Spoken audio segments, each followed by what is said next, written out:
Kozhikode മേയറായി O സദാശിവനെ തെരഞ്ഞെടുത്തു. 33 വോട്ടിനാണ് വിജയിച്ചത്. കോഴിക്കോട് നിന്നുള്ള തത്സമയ ദൃശ്യങ്ങളാണ് കണ്ടുകൊണ്ടിരിക്കുന്നത്.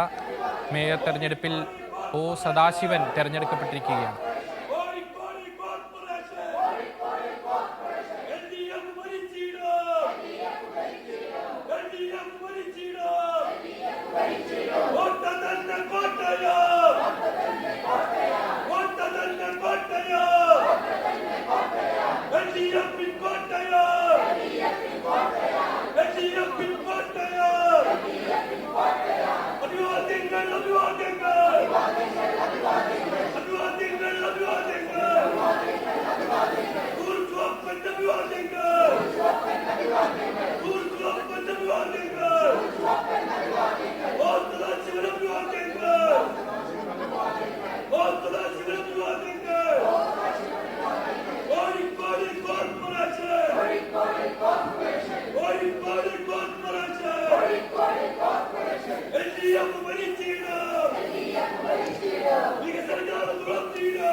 മേഘ മാധവൻ കോഴിക്കോട് നിന്നും ചേരുകയാണ്. മേഘ, കേരളത്തിൽ LDFന് ഉജ്ജ്വല വിജയം സമ്മാനിച്ച ഒരു കോർപ്പറേഷനാണ് കോഴിക്കോട്. ഇപ്പോൾ കോഴിക്കോട് കോർപ്പറേഷന്റെ അമരക്കാരനായി ഒ സദാശിവനെ തെരഞ്ഞെടുത്തിരിക്കുകയാണ്. 33 വോട്ടുകൾക്കാണ് തെരഞ്ഞെടുക്കപ്പെട്ടിരിക്കുന്നത്. എങ്ങനെയാണ് വിശദാംശങ്ങൾ?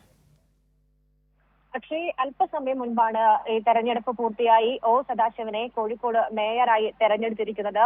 33 വോട്ടുകൾ നേടിക്കൊണ്ടാണ് കോഴിക്കോടിന്റെ നഗരപിതാവായി ഒ സദാശിവൻ മാറിയിരിക്കുന്നത്.